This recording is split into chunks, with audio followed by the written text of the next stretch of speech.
Welcome and good morning. Very good to see you. Very good to be back to the second part of our, I think it's chapter 10 by now. Could be 9. I'm bad with numbers. Our chapter, anyhow, on imbalanced learning and cost-sensitive learning. This is where we kind of stopped. Well, in the midst of this chapter, we stopped last week. Remember, we had these 2 parts in this module here. We talked about the issue of class imbalance, how in classification, especially in business environments, we often face a situation that we're trying to distinguish two groups of customers, for example, one of which is more relevant from a managerial perspective, where this group, this relevant group, often represents a minority. And examples have been those customers who default on a loan in credit scoring, and those we want to avoid using predictive techniques, those customers who quit their business relationship with us as a supplier, and which we want to identify using predictive modeling to proactively prohibit them from leaving. Those people are minorities, and data sets where one group is heavily outnumbered by the other cause problems. Imbalanced learning, in a nutshell, comprises techniques to address these challenges. And closely related is the phenomenon that, especially when we classify subjects, customers say, into groups, the errors that we can make by misclassifying customers, classifying good payers erroneously as bad risks, for example, carry a cost. And these costs, they often differ between the possible types of errors. And that is exactly the focus of today, the second part, cost-sensitive learning, how to address that. So I'll start right here, cost-sensitive learning. I think the idea of different errors causing different costs is fairly straightforward. More on that will follow, but from a high-level overview, it's fairly intuitive. And you can guess that this issue, asymmetric cost of errors, it's prevalent in business domains, but it's also commonly encountered in other settings, other domains where classification analysis is used heavily. Think about medical diagnosis, for example. If you use algorithms to screen MRT images, for example, then there are different types of errors. You might want to detect from the MRT image whether there is evidence for a certain type of disease, and you might overlook this evidence. So erroneously classifying a patient who is suffering a possibly serious disease as healthy, it's a very bad error. But you could also make an alternative error where you tell somebody who's absolutely in the best possible health conditions that she's suffering a severe disease. That is not nice. But in terms of the consequences, it's better to make bad errors than overlooking a serious case, right? You would not think of this problem as different error costs. So the idea of cost is maybe a bit awkward in a medical setting. But you can think of error severity, and then you'll immediately see that the severities, the consequences of different types of errors are typically different depending on whatever error you make, and this is a general phenomenon. And in terms of what you can do, there is a rich set of techniques. Because the problem is so big, many people have thought about that. Broadly speaking, the literature on cost-sensitive learning comprises approaches to manipulate the data to then take cost asymmetry into account at the data level, very much as in the field of imbalanced learning. In fact, techniques coincide to a large extent. And the field also comprises algorithmic modifications to make classifiers more aware for the asymmetric costs or severities of errors. And this tree looks very much the same as last week when the header was imbalanced learning strategies. And indeed, these two fields have much in common. The focus on the chapter from last week was more on approaches to manipulate the data. Think about these resampling strategies. Think about smoothie, for example. And the focus was less on algorithmic adaptations. And hence, today I will take the opposite approach and look a little bit more closely on things you can do with algorithms to make them cost aware. Before that, however, let's clarify some fundamentals. When we now introduce the notion of error costs into our modeling, then the expected value framework comes in handy in order to inform our decision making. Recall that an expected value in statistics is nothing but the entry probability of some event multiplied by the consequences of that event. If you want to find out the expected value of buying, of playing the lottery, well, you face a certain cost, you have a certain amount that you might win by playing the lottery, and this amount you will win with a certain chance. Carry out the multiplication, you will find the expected value of playing the lottery, which, by the way, is negative, so you shouldn't do that from a statistic point of view. But feel free to believe in your luck.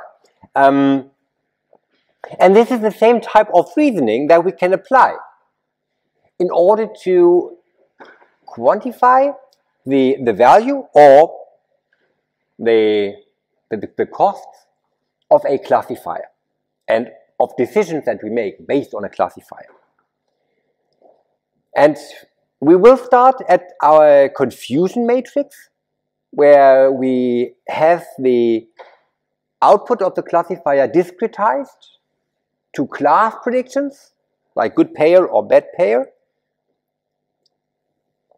And then we will just introduce one more component, a cost-benefit matrix, which depicts the different costs of benefits for all the possible states in a confusion matrix, which are 4 states if we think about a 2-class problem where we can classify customers into good and bad risks, for example, or generally in 2 classes. So then the confusion table and the cost-benefit matrix provide us all the information we need to calculate an expected value and to use this expected value as a measure to evaluate models. Tell which model does well. That's the first approach.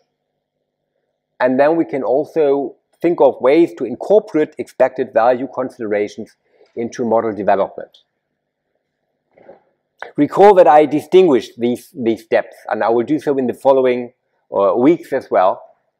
Model evaluation, we have a fully fledged model and want to tell how good it is, where we can replace measures like AUC, classification error, with some, let's say, business-oriented equivalent, like the expected value of a classifier, or its profit, or its cost.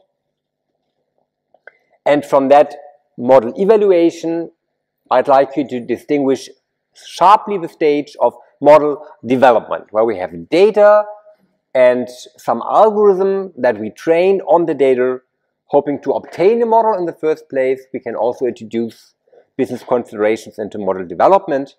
It's more complicated, though, to do so. We look at it from the perspective of Bayes, or Bayesian decision theory.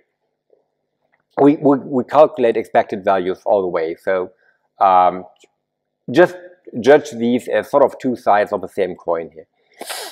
My terminology is a bit more driven by the literature and cost-sensitive learning. So let's get started with Bayes decision theory. In the binary case, I won't leave the binary case it's general enough for us to be interesting. It's more than we need, really. So we have two classes, and I label them G and B, good and bad, so coming maybe from a credit scoring background. And in my notation, I would use small letters for predictions and capital letters for actuals. So have a look at the confusion table to see what I mean. In this confusion table, down here on the left-hand side, right, this is where I am on my slides. Here's our confusion table, well-known confusion table. We have actuals, good and bad, and we have the predicted classes, good and bad, and we can work out measures like the true positive rate, the true negative rate, the false positive and negative rate, etc. These rates, these percentages, and my notation here is I label them P of G, comma G. For example, that's the green cell. If we define the good payers to be the positive class, for example,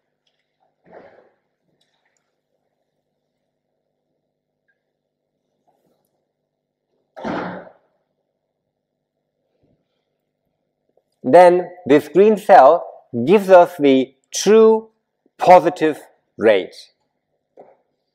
The fraction of positives, of good payers, that we classify correctly. It's just the true positive rate. If I label the goods as the positive class, just my notation is a bit different. I just state the probability, and then the probability of small g, so of my model classifying a payer to be of class good, comma, capital G, given that this payer actually is a good risk. So again, small letters for predictions, capital letters for actuals, G for good, B for bad. That's the notation, and P for probability. And we also have the cost-benefit matrix, which looks very similar, just that the cells in this matrix do not give us probabilities, they give us the consequences, capital C. So equivalently, I can ask, what's the consequence of me classifying, and this is this cell here, of me classifying somebody who is a good payer as a good payer? What's the confidence of that? And I denote that as capital C of small g, comma, capital G. Now, and we're trying to remind ourselves a little bit about this credit scoring setting.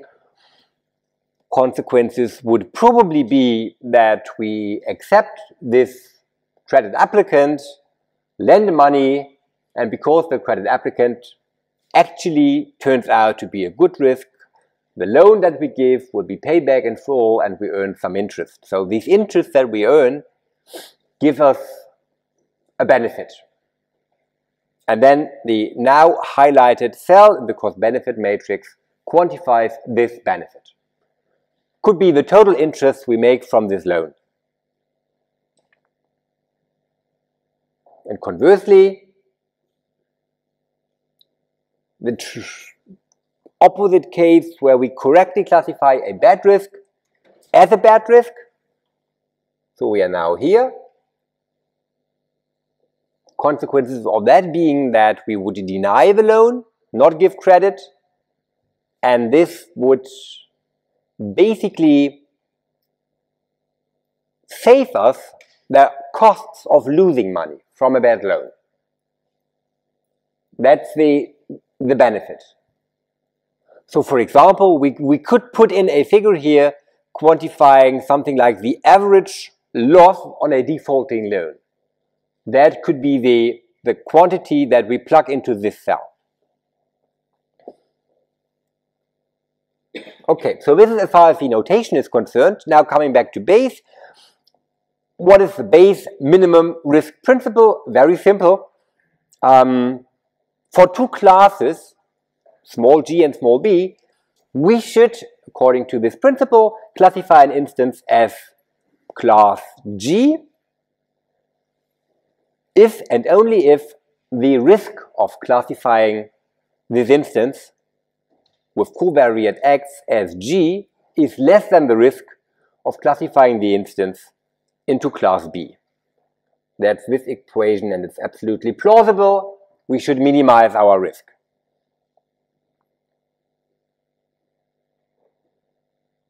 In an expected value type of thinking, we would write this a little bit differently. We would say we should classify the instance as class G if the expected value of classifying the instance into G is larger than that of classifying it into class B, bad. But as you can see, it's the same. These two perspectives are just the same side of the same coin. Just the two sides of the same coin. Sorry, me and phrases. Apologies. Okay. Now we can now plug in the numbers from the confusion table and the cost-benefit matrix to spill out what we mean by risk. And the risk is just the expected, well, value of the, if you wish, it's the probability of classifying an instance into one of the classes times the corresponding consequences. I'm using much color coding here in an attempt to help you find your way to look through these matrices. Personally, I always find it a bit easy to get lost in this part, so always when looking at these equations, make sure you fully grasp the notation. Let's quickly go through it. Risk minimization rule, predict bad if. So this guy here, we classify x as bad, the probability that our model assigns the class bad to the instance, and we can read this probability from the confusion table, times the consequences of this instance actually being class B, actually being a bad risk. So we classify as B, and actually that's correct, as we see from the capital B.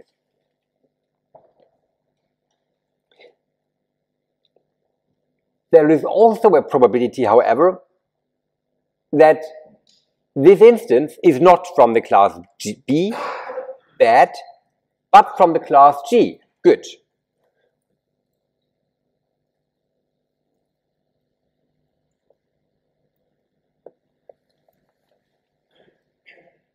And we know that these two quantities add up to 1. So the instance is either good or bad.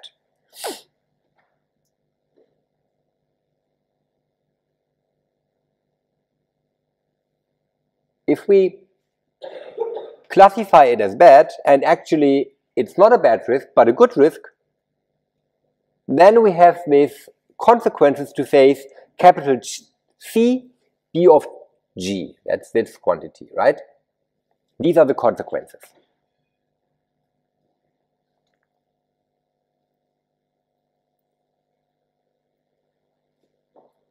And likewise with the other part. So in order to find your way, note that on the left-hand side of the equation, I'm assuming we classify the instance as class bad. So on both sides, or well, on both these consequent parts, we have small b as our classification. So the decision is given. We classify as B on the left-hand side of the equation. We classify the customer as bad. And we know that this classification might be correct. That's the blue part. Or it might be incorrect. That's the part highlighted in, well, let's say this is skin color. Yellow-orange is skin-like coloring. These are the two consequences that might occur whenever we classify the instance as bad, as B, and these consequences occur with a certain probability, and this gives us a weighting to these consequences. And likewise, on the other hand, on the other side of the equation, I assume that the decision is G. We classify as G as good risk, and this decision might be correct or wrong, each case being associated with different consequences, and these consequences occur, hit us with certain probability. So we have the same probabilities defining a weighting. And then, well, depending which of the sides of this equation is larger, that gives us the better option. Or this equation dictates the decision we should make. We have the consequences of classifying somebody as bad on the left-hand side. We have the consequences of classifying somebody as good on the right-hand side. And when the inequality holds that the left-hand side is less than the right-hand side, classifying as bad is the better decision, associated with less risk. Where risk embodies both. That's actually a core principle in risk management. The term risk embodies both the probability of an event and the consequences. Okay.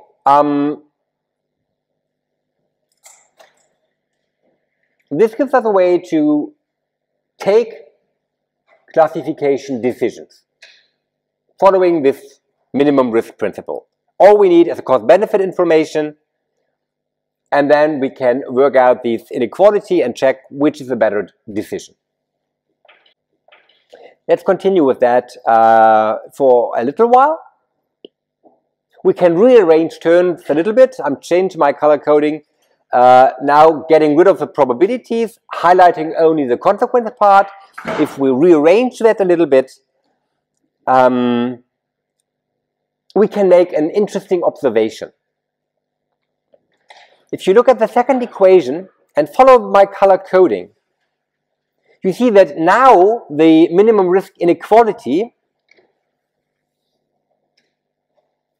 has on each of its two sides only 1/2 of the cost-benefit matrix.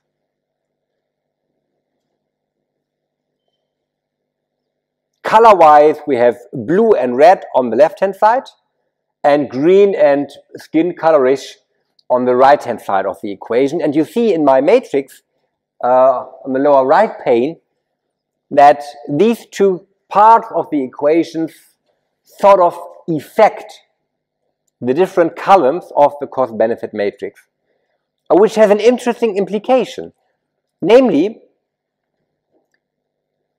if we add a constant to one of the columns, only one column, we can add any constant we like to one of the columns of our cost-benefit matrix, and the decision for either the good class or the bad class will not change. It will remain the same. The reason that this is interesting is because it allows us to convert any cost-benefit matrix into a cost matrix, where we have 0 elements on the main diagonal, which says that if we classify an instance correctly, we face 0 costs. This makes sense. Costs occur only if we do something wrong, if we make an error. And the slide is showing us that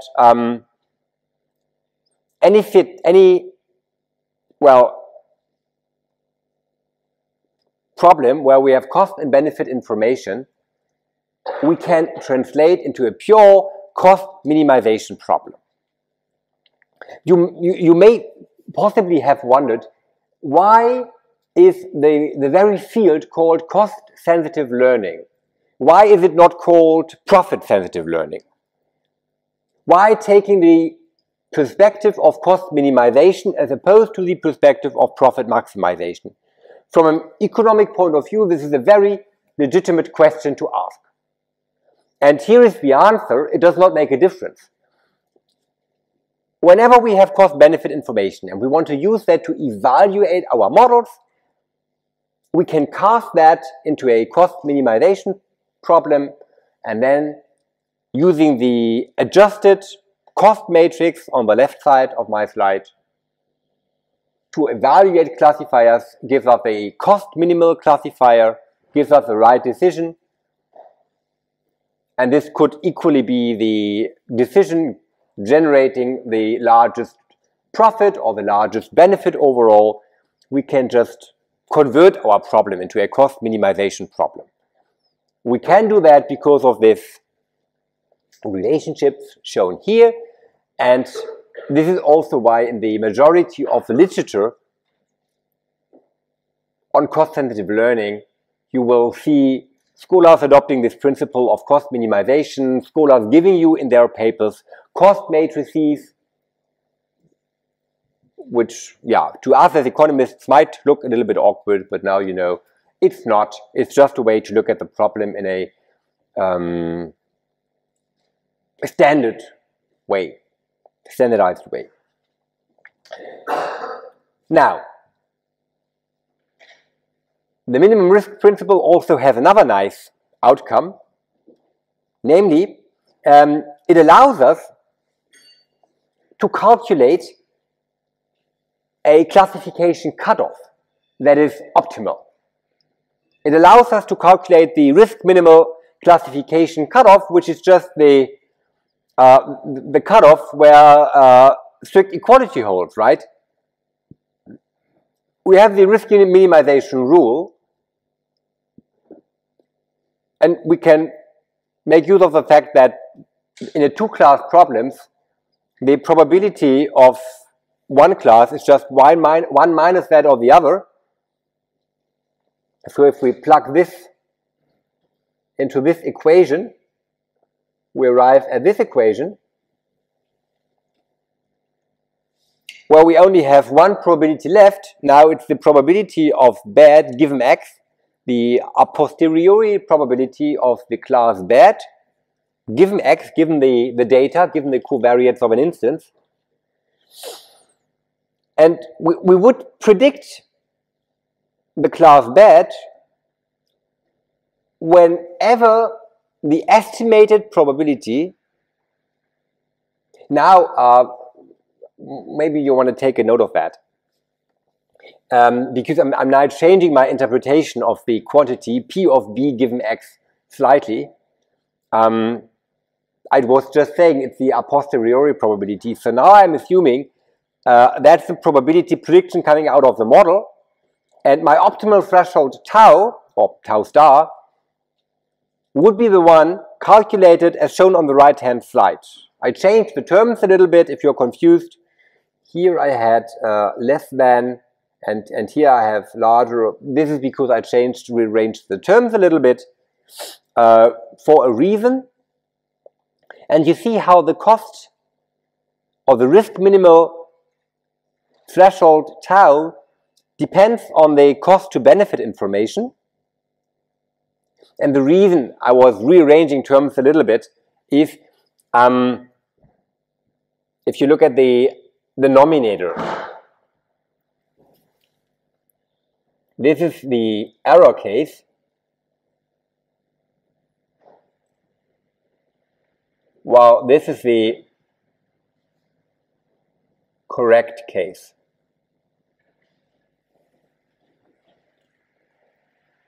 And in a cost minimization world, I would assume that the costs of making an error are larger in magnitude than the costs of not making an error.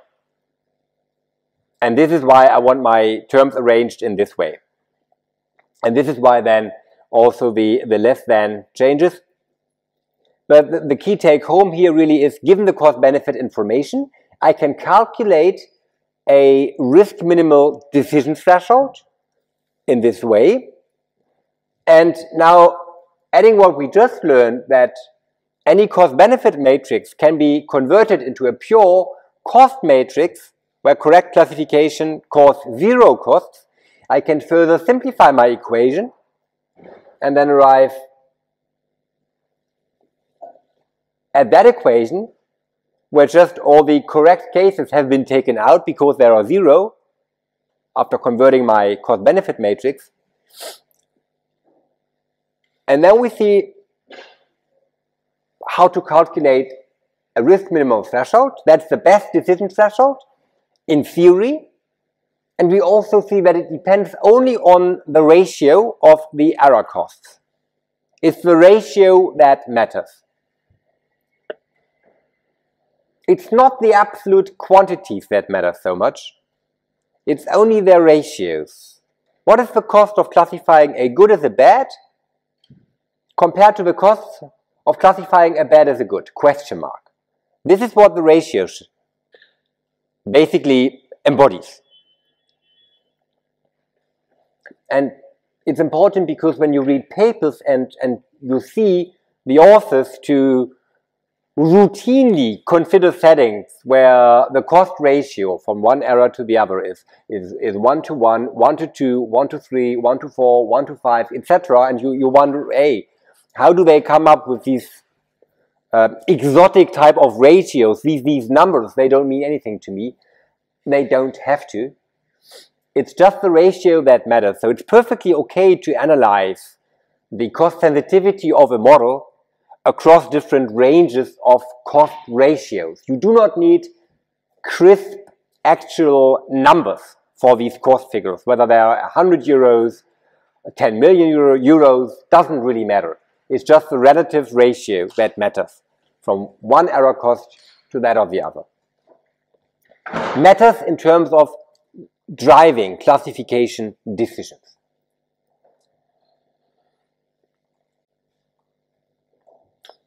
Okay, so pause here. That's the base minimum risk minimization, or the Bayesian decision theory applied to classification, to decision making, applied to the question, which class should I predict?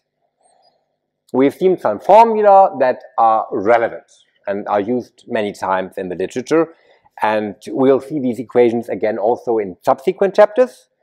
That's why it's relevant.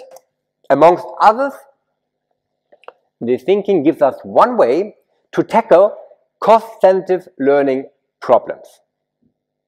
Here's the tree of approaches again. One approach toward cost-sensitive learning is very simple. You just take your favorite classifier, change nothing. You change nothing. All you do, once you tested your classifier, when making decisions, when converting from the space of classifier outputs, class probability estimates, to decision, to crisp class predictions, you apply the optimum cutoff, the risk minimum or the risk minimal cutoff. That's one way to make any classifier cost sensitive, provided the classifier outputs a probability estimate. And roughly speaking, every classifier does that. So the Bayesian decision theory gives us an easy to apply way of making a classifier cost sensitive by tuning the cutoff and doing nothing else. That's very handy.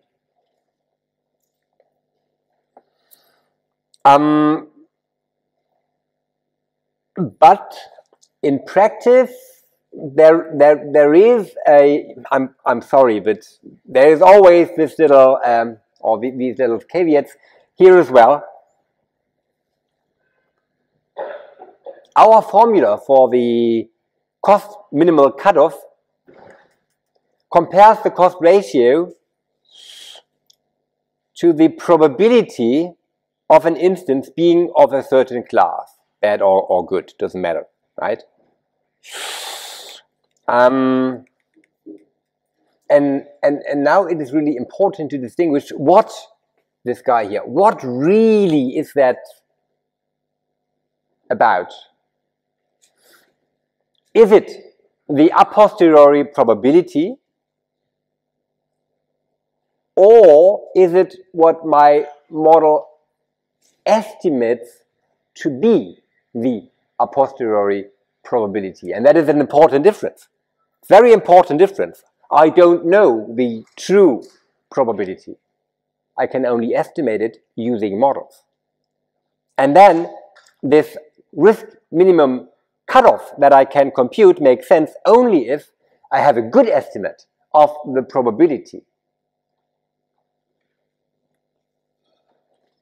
Classifier must produce good probability estimate. I haven't really elaborated on what calibration means. It's a way to judge the adequacy of probability estimates. That's something you would need to check. And annoyingly, many algorithms,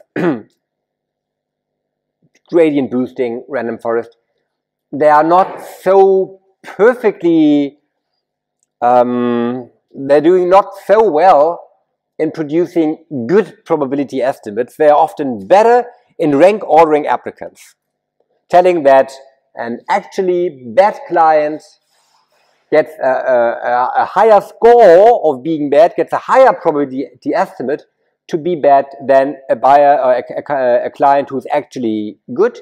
The rank ordering of the probabilities is often highly accurate with modern algorithms, and you get great AUCs. But AUC is a ranking measure.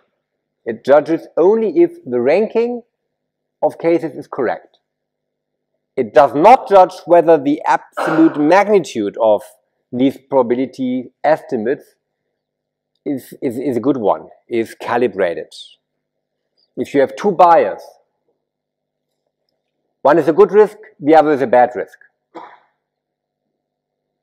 and you give the bad risk a probability to be bad of 90%, and the actually good risk a probability to be bad of 40%, you rank order them correctly. So in terms of AUC, that's perfect.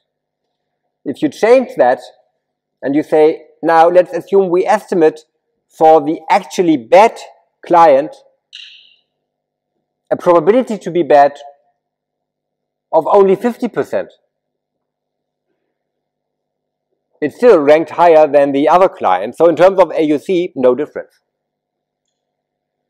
From an expected value perspective, it's a huge difference whether somebody has a 90% chance of being a bad risk or a 50% chance of being a bad risk. Because of that, using the optimum decision threshold to cut off class probability estimates might not be a good idea.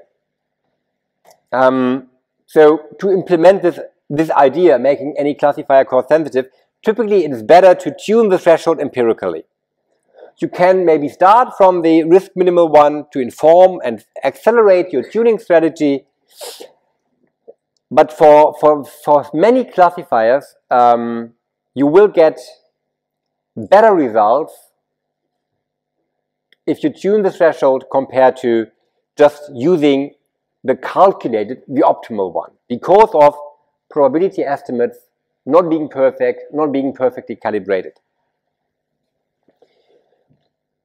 Which only means that you have an additional meta parameter in your overall modeling that you can tune. Empirically means try out different values, apply these thresholds, produce the confusion table, then work out what's the risk of classifying somebody as bad, or what is the expected value. Optimizing that iteratively works pretty well in practice. And there are ways to do that automatically. MLR, the package you're using in the tutorial, for example, provides a functionality to do that, and I've put some code on Moodle because I think it's not part of the tutorial, the threshold tuning. So on Moodle you'll find some R code, how to use that. It's fairly simple. And typically works better than using the optimal decision threshold, optimal cutoff, which is a bit awkward because you can't do better than optimal. The optimal threshold is optimal provided you have a perfect estimate of the posterior probability. In reality, you rarely have that. This is why empirical threshold tuning works well. That's also the way you can take into cost considerations into account in an easy way. In industry, often you want to have not overly complicated solution. That is a good solution for industrial settings as well, if you have information on the different costs of different errors. Of course, there are more advanced approaches or other approaches. You see here in my tree, you can use ensemble modeling. You can combine models maybe to take cost information into account. Or model estimation you see here, right? You can manipulate the algorithm. Yeah, you can do that. It might work a little better than tuning the threshold. Conceptually, you introduce cost information earlier in the modeling process, already when you estimate models. Disadvantage, if you go there, is that your algorithms become slightly more complicated. I want to show you one example how you could change the model development using a traditional algorithm, the Metacost approach. It's maybe not in use in industry, but it's a useful benchmark to consider when you try to build cost-sensitive models. I would put it like that. Dominguez developed that as a generic approach or framework to make classifiers cost-sensitive. It's not geared toward a specific algorithm working only with neural networks or support vector machines. No, it works with any type of algorithm. It uses the risk minimum principle. So starts from the conditional risk of classifying an instance X into a certain class I.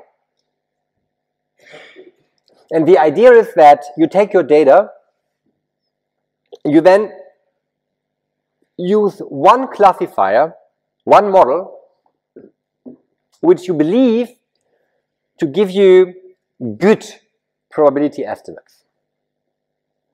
Dominguez originally in his paper recommended bagging. Not sure I would use bagging if I seek well-calibrated, good probability estimates. I'd probably use logistic regression or a neural network. Dominguez liked bagging better. Anyway, you start with one classifier that you believe to do well in getting the probability estimates right. And then you have the class probability estimates for each instance. And then you use this estimate to relabel, to change the class label of the instances in your training data in such a way that the new class label is the one which gives you the minimum risk.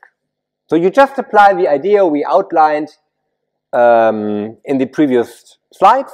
You just apply Bayesian decision theory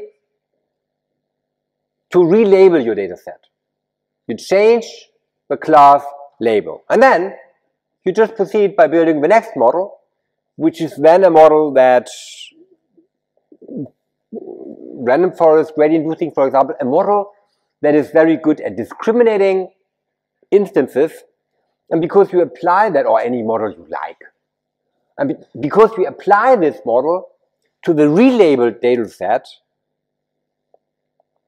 where you have taken into account error costs via the relabeling, because you apply your final model to that data set, you believe that it's now a cost-sensitive model, or a risk-aware model, if you wish.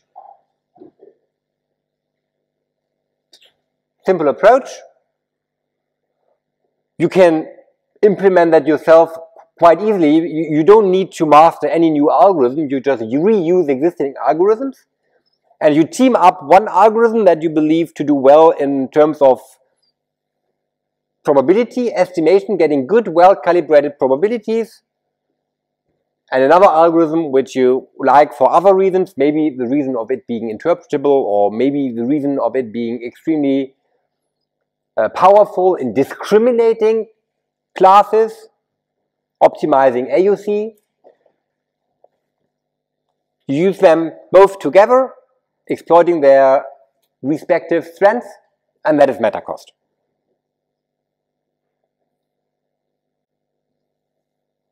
That's one idea, how to carry out cost-sensitive learning. There are more. I won't go here. Sun et al. in a well-recognized paper proposed different ways to make boosting cost-sensitive. All they did was incorporating cost information into the weighting formulas that we have seen in the scope of the boosting algorithm. Remember that boosting embodied data space weighting. Instances that the ensemble misclassified, that were difficult to classify, received a higher weight in the scope of ADA boost. So now I'll change that a little bit. It's not the data points that are hard to classify that receive a higher weight. It's the data points that cause you high error costs that receive a higher weight. And a minor, looking at the formulas, just comparing colors. The blue part is the contribution of Sun et al.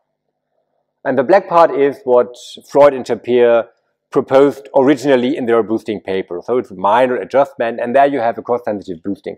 Stuff like that, you find numerous papers with corresponding adjustments in the cost-sensitive learning literature. You can do as well. An interesting outlook is that by now we were assuming, to be fair, was implicitly assuming that error costs occur for classes. I was telling you that classifying a good customer as a bad customer carries a different cost than classifying a bad customer as a good one. And you can think of that as class-specific error costs. It was all based on the confusion matrix where we have classes. That works well in several settings, but it's a simplification. In the real world, it's not only the class that determines the cost of an error or the severity of an error. It's the actual case that matters, especially in business. The previous example, medical decision analysis, medical decision making. There, the focus on classes is probably right. Because one patient is not any better than another. We want to maximize the utility of overall population of patients. In business, however, one customer might be much more valuable than another.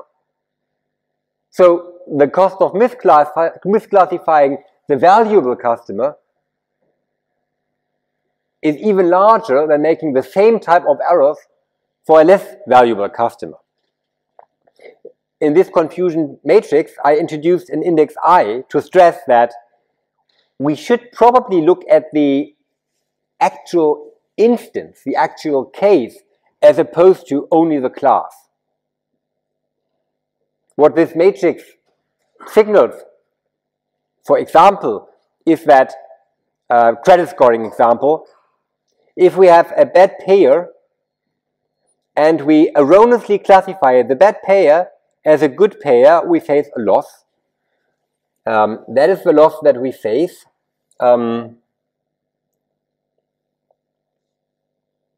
CL is, let's say this is the credit line.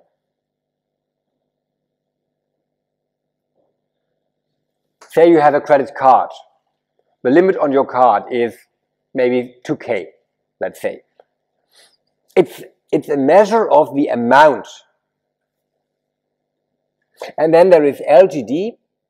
LGD, that's a key parameter in risk management. It's loss given default. It's defined as a percentage term. It's the percentage amount of the credit that you lose in case the borrower runs into default, what you don't get back as a percentage. Intuitively, if you accept a bad risk and lend money, there will be a loss. But these losses in a portfolio will exhibit large variance. If the very credit amount was small in the beginning, you can't lose that much money. So for borrowers to whom you lend more, you can also lose more. That already shows us how costs depend on the actual client. Keeping everything else constant, for two bad payers, the one who lends more money and receives more money is a larger risk. And we have faced potentially larger error costs, keeping everything else constant. Also, the amount of money we really lose. Because if there is a default, if a credit is not paid back because, for example, the customer runs into insolvency, if it's the corporate borrower, corporate running into insolvency, okay, then there will be a workout process in the course of which the bank will get something back. So afterwards we know what percentage was really lost, and this percentage will differ. Maybe we get back a lot of the money that was outstanding at the moment in time when the customer ran into default. Maybe we get very little or nothing of that. Again, it will depend on the individual case, how large the actual loss really is. And that showcases to us we make a simplification if we work with error costs and also with benefits on a class level. Also, the value of a customer will differ across customers. So we might want to think about ways to incorporate case or instance-specific cost-benefit information into our modeling. There is literature to do that. It's a niche field of literature, although I hope you were convinced by my explanation and arguments why that might be sensible to do, because it's complicated. If you try it out, you might not be any better compared to a simpler setting where you just work with class-specific costs because of the additional complications. If we look at cost benefits at an individual instance level, the borders between classification and regression sort of vanish. Or we could think of doing a regression problem then. There are ways that you can do this, one of them. It's rarely done in industry. I never saw it done in industry, to be really honest, because of the additional complexities as concerning the modeling, but also having the data ready. Do you have information on individual account level losses? You would think that any bank has that. Reality is they might not. Or do you have specific information on customer values? You would think that at least large, mature organizations should have found ways to judge customer value. Truth is, well, many don't have any CLV framework in place. So you might simply lack the information to carry that out. Anyways, it's done. Okay. There is a paper. If you're interested, have a look at this paper. I will skip it. It introduces a simple way to implement this case-specific cost-sensitive learning using a decision tree framework. And as you rightfully pointed out, it's also possible to approach this problem then using regression analysis. And also in regression analysis, you make errors and you call these errors residuals. And the type of error that you make, predicting the actual quantity, say you predict sales, predicting the actual sales too high or too low, will often entail a different cost. In demand planning, you over-predict your sales. This means you have more stocks than you would need, so there are stock binding costs, capital binding costs. If you underestimate yourself, you have stock outs, and there is lost opportunity, why would you believe these two costs to be the same? You wouldn't if you think about it. But if you use a regression model to predict sales, you know how regression works. Minimize the sum of squared residuals. If you square your residuals, the distinction between overprediction and underprediction vanishes. You just erase it. So any regression model, by default, assumes symmetric error costs. In business, that's in fact a rarity. But it's ignored to a very large extent. There is some literature, very early work by Granger was a genius. If you wonder, this was introduced then in 1969. How is that only a niche stream in the literature? Maybe because Granger was a genius and saw many, many things concerning forecasting and modeling decades before others understood it. There is some literature on that. If you're interested, have a look into these papers. The graph that you show, they depict error functions that you could use instead of the least square loss function.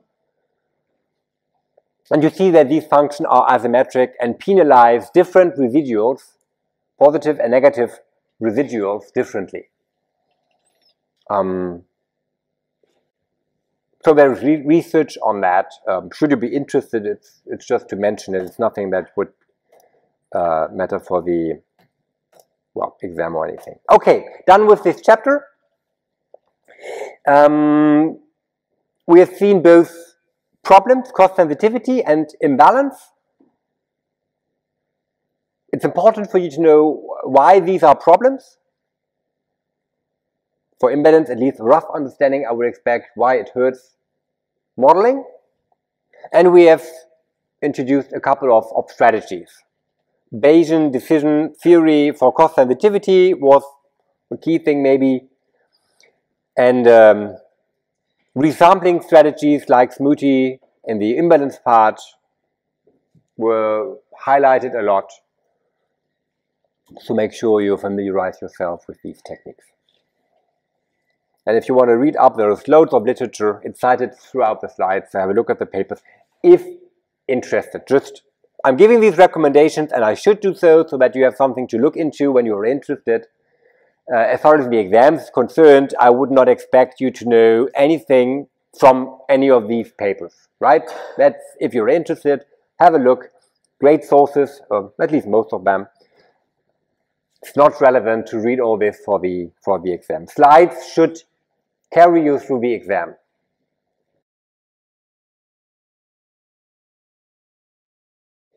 Last week, Johannes and me were sitting together, chatting over, we were like, hey, what do we do with the reminder of BADS? And, we thought to implement some changes. Changes such as moving the most interesting stuff up front. Changes that you will approve, I'm sure. Cutting content to have more time to talk about the exam and help you ready for the exam. Long story short, this chapter, marketing decision support models. I was planning a full session for that, and I just want to touch upon it briefly. Then have one more session next week on uplift modeling, which is super interesting. So you want to know about uplift modeling. And we also do it in the tutorial, and then we stop the content part and only think about the exam and do Q&A and stuff like that. So I need to quickly run you through the space of marketing decision models. And this means we focus on marketing applications and we apply stuff like cost-sensitive learning and also imbalanced learning to marketing settings. And very much as in the last chapter, I'm distinguishing evaluation of marketing decisions models from development of marketing decision models. Development is very interesting, and I cut it out. I give you the slides, take a look. It's interesting, nice ways for dissertations, for example. Won't talk about that, won't be part of the exam. You just get the slides and you do with it whatever you want. No tutorials on that part either. I want to point out some peculiarities of the evaluation part though. And the reason I want to do that is, in industry, if you work in a certain domain, like marketing, you will notice that this domain has its own measures, often, to judge the adequacy of a model.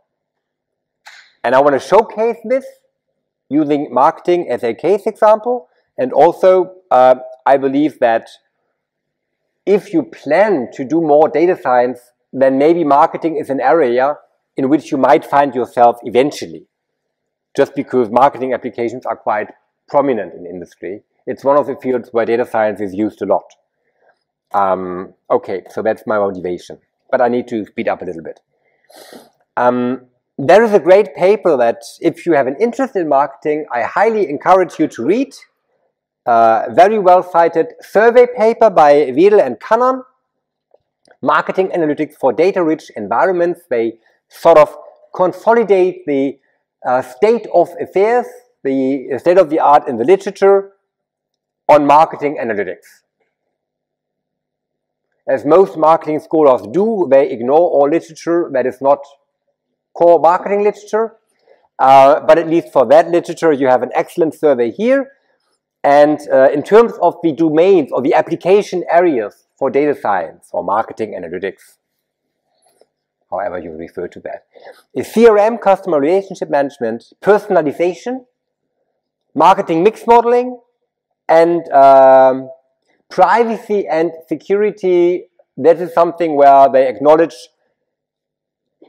it's not a big field in marketing by today, but they predict that field to grow in the future when data privacy issues come more to the attention of marketers and also consumers. So many applications in marketing. I will focus on the personalization bit, or I will focus on the bit where we use models for targeting purposes. Personalization, targeting, well, we can tell them apart, but there is similarity. We need to understand what's the right message for a specific type of consumer. That entails targeting. That entails knowing the consumer, knowing her preferences, knowing her attitudes maybe, and tailoring our products, our services, or our communication to this persona. And targeting applications we have in mobile marketing, in call center marketing, in social media marketing, email marketing, online display advertising, anywhere really. Not to mention traditional offline marketing using sales catalogs, using leaflets, brochures, etc. It's omnipresent. And of course, it's big numbers here. They are old nowadays. They are probably even bigger. It's relevant, but I don't need to convince you that I believe. So what's the target modeling approach? This is just a way to look at it. It's our way. Well, my way, or well, our way as a chair, and maybe it has become your way as well throughout this lecture. We have data about customers in a data warehouse, DWH, customer data warehouse. We have information about customers, X, what they buy, what they like, what they share, what they write, comments on, how often they buy, how old are they, where they live, whatever.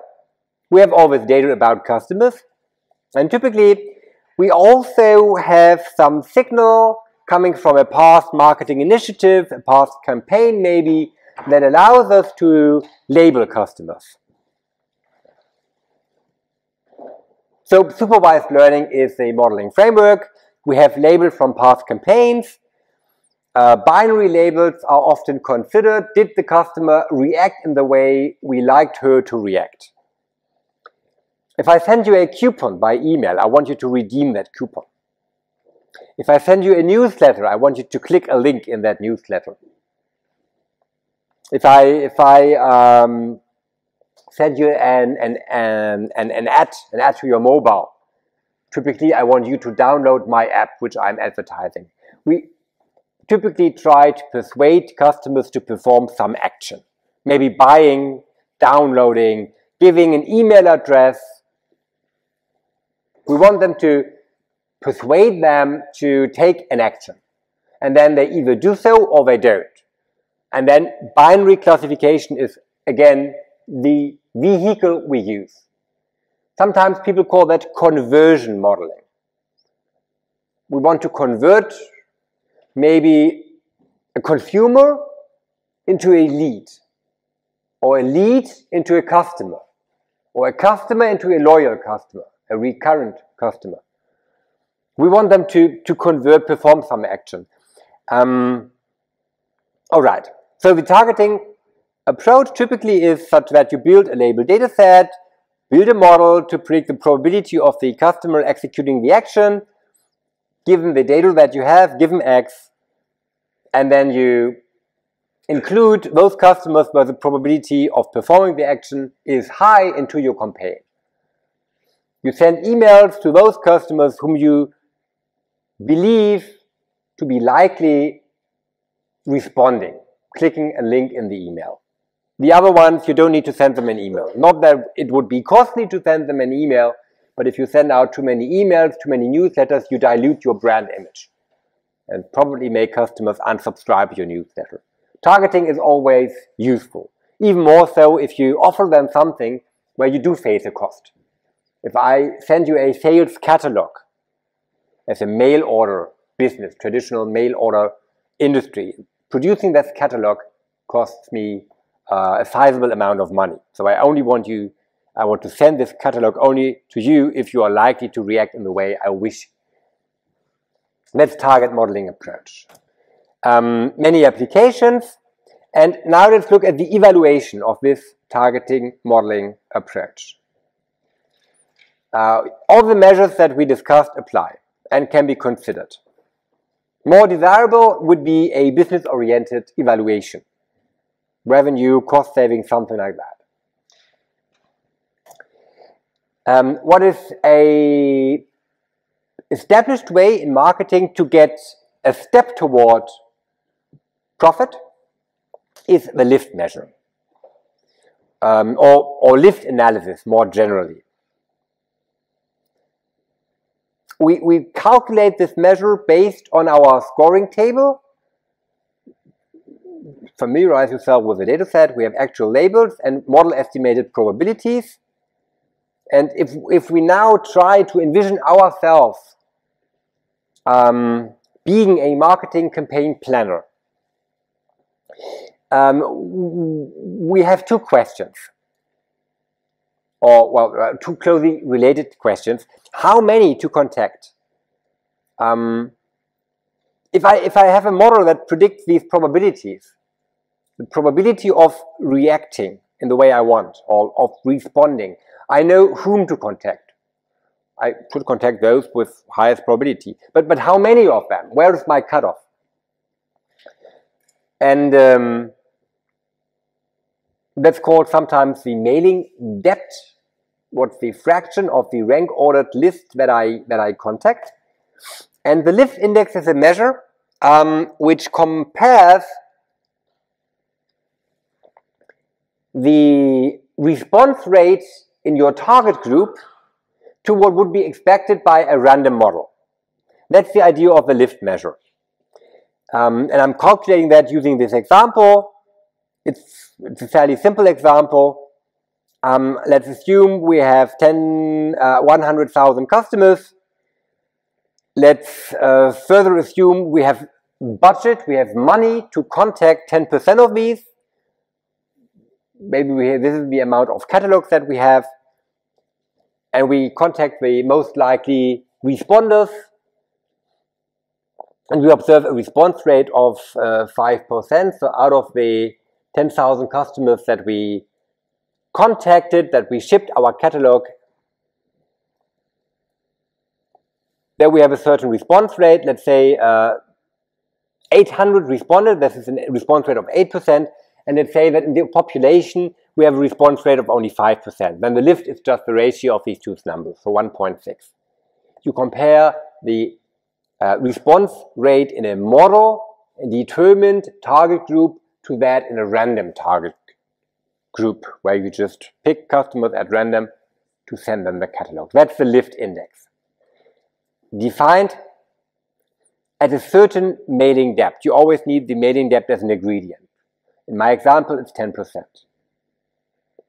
And lift analysis might then calculate the lift index over the possible campaign sizes or mailing depths.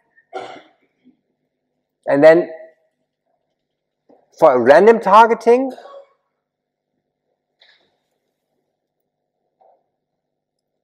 this function would just be a horizontal line.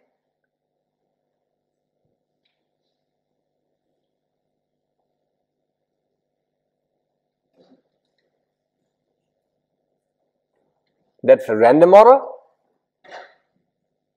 And the lift index of the random model is 1. And, well, you would hope that your model is better than random. And you would hope that, especially whenever the model predicts a very high chance of the customer responding. Okay. So this is the lift curve. That's the lift curve, the function over all the possible mailing depth of your model, if it's a very good model.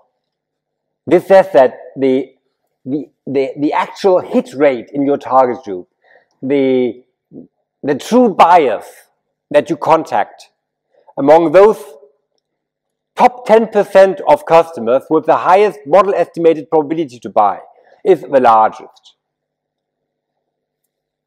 This analysis is very popular in direct marketing.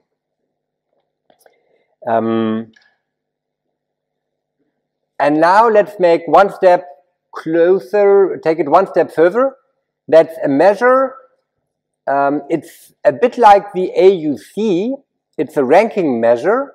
But unlike the AUC, the lift index, which is defined at a certain mailing depth, only considers the accuracy of the ranking for this mailing depth among, let's say, the top 10% of customers.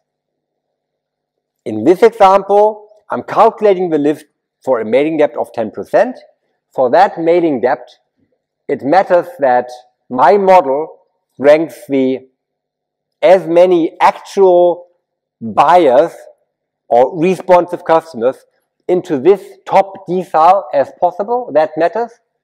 And the ranking of my model scores further down in this table doesn't matter at all. So it's something like a partial AUC, the lift measure. And this makes sense because in marketing, we don't care so much about the rank ordering across all the customers. Typically, targeting boils down to contacting a small and narrow, specialized or highly specified subgroup of the customers with a specialized offer most appealing to this subgroup. That's the idea of personalization. Having specialized offers or communications for individual subgroups. So the target fractions, the mailing depths we have in mind, are typically very small. And then accuracy matters only in this small fraction of customers. That's different from AUC. And because of this reasoning, we have small campaigns and also limited budgets to run campaigns. Larger campaigns might also be prohibitively expensive. Because of this reasoning, marketing has developed its specialized measures like lift. Let's take it one step further. To my knowledge, Pietivsky, Shapiro, and Mithen were the first to come up with a way to connect lift to profit. This function G gives you a way to quantify the profitability of a targeting model. It's based on some parameters. They assume a constant revenue per response. Let's say response means a customer who buys, then the margin of the product she buys is your revenue. We also have a cost per contact, C, and we have a parameter alpha, which gives us the mailing depth, the size of our campaign, and the lift at this campaign size.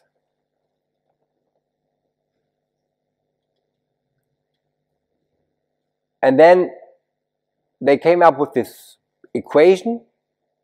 Looks maybe complicated, but in fact it's not. Okay, forget one thing. Capital N is the number of customers in the customer base. So that's all our customers.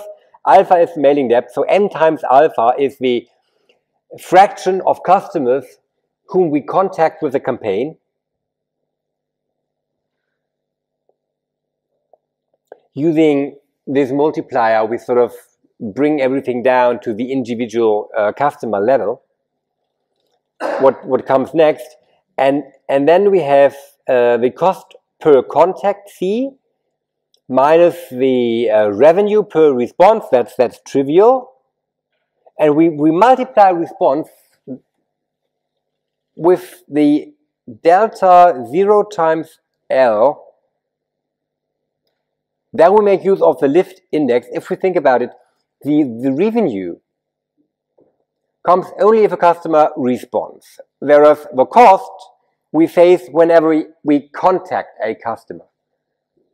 It's easiest understood in a mail order setting. You send a catalog out to customers. You have to produce the catalog in the first place and you have to ship it. There is your cost.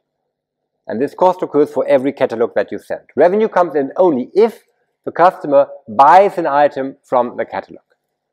So you need to weight your revenue with the fraction of responders, and that's what they do here in this formula.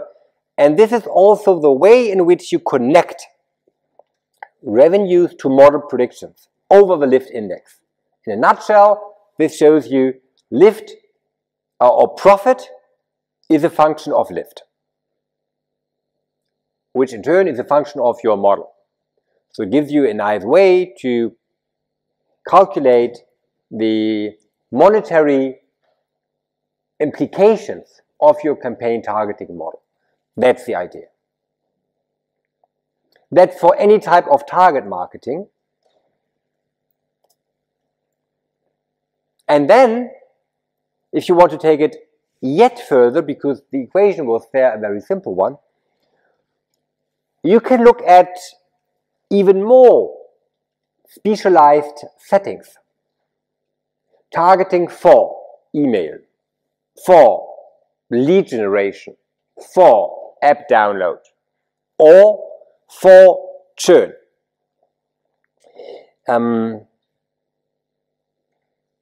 If you reason the characteristics of these individual settings, more specialized settings, the standard formula that we just saw connected to the lift index might be all you need, or it might not. Churn is an example where it's insufficient because there are other characteristics that you need to consider.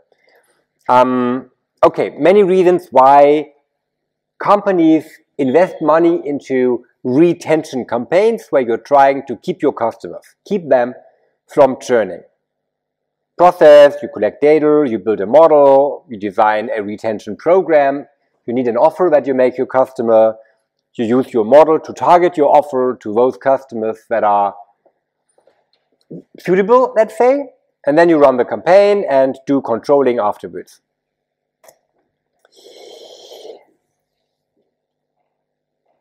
They're trying to nail down the business setting a little bit more closely. We have two groups again, churners and loyal customers.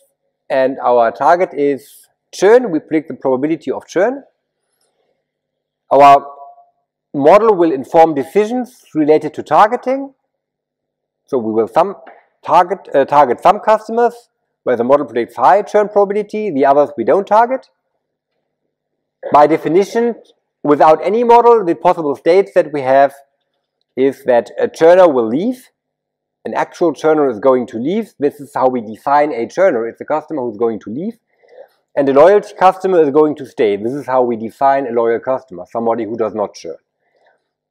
That's the state of the world, of our mini world, without any model. And if we have a model and run a retention campaign, this changes a little bit. And this is where the interesting part comes in. We have true churners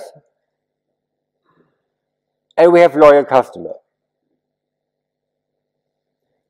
If we target a true churner, so we make an offer to a customer who actually is a churner, this customer might have take the offer, accept it, and stay. That's a conversion. That's what we try to achieve. But the customer might also decide to reject the offer. This cannot occur in the standard direct marketing setting. It's just not possible. If you send somebody a catalog, hoping that she buys from that catalog, you send the catalog and then she buys or not. An actual buyer is defined as somebody who buys, and a non-buyer is defined as somebody who does not buy. It's simpler. In churn, your model can be 100% accurate. Your model can predict the true churner accurately, give you the right recommendation, target this person, but the true churner may nonetheless decide against your offer. You can't persuade this customer. For loyal customers, well, if you don't target them, that's okay. They are loyal customers. They will stay. If you do target them, oh, they stay as well and happily accept any offer that you make, assuming that this offer is some sort of goodie, a discount, maybe something else. We can safely assume that the loyal customers will happily accept your offer. So these characteristics set churn apart from most other settings of targeted marketing, that you can target a true churner, make everything right, but still do not get any benefit from that.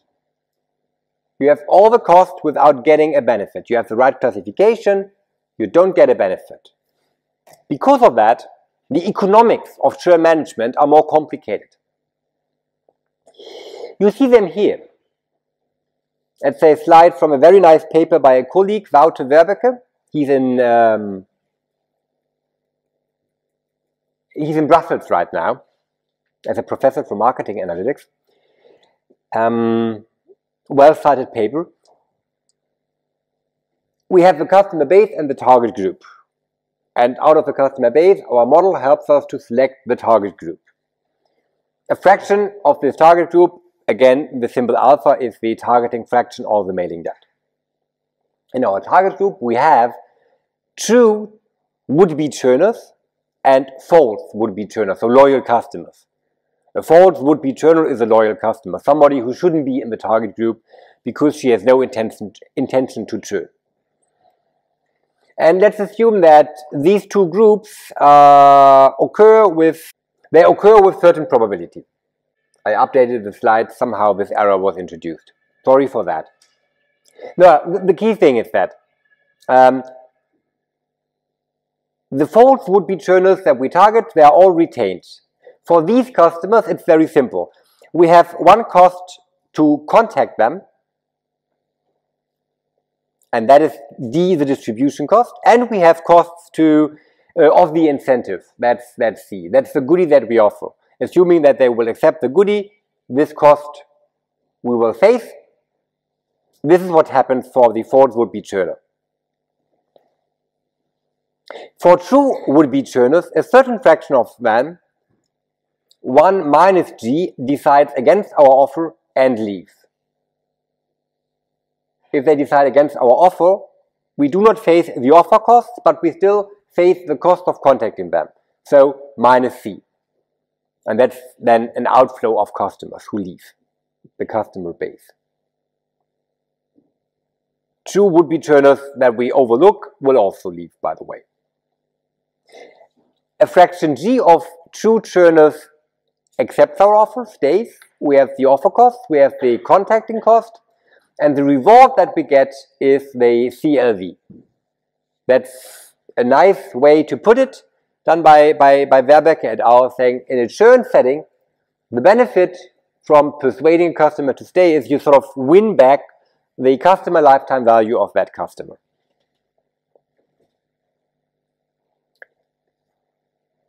This dynamics you can again encode in an equation. It's a generalization of the equation by Shapiro and Massant. It was put forward in a famous paper by Neslin et al. In the Journal of Marketing Research. This equation extends previous work and gives you a way to quantify the value of a retention campaign. And then you can once more connect this equation to the lift index. I'm skipping the algebra, it's not dramatically important. You have the fraction of true churners, you have the fraction of true non-churners. From that you can find your way through introducing the lift index. What you see here in later equations is the same formula, but as a function of L of alpha, your lift index. So long story short, you can again compute the monetary value of your churn prediction model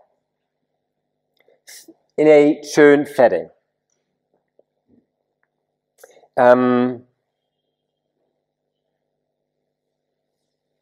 That's the scope of model evaluation. And then what Wouter and colleagues did in their paper, in addition to really identifying these economics,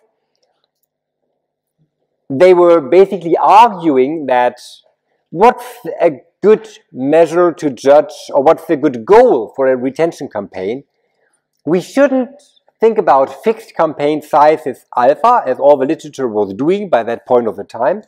Instead, we should move away from judging churn models at a given mailing depth. We should really carry out profit maximization in an economic sense.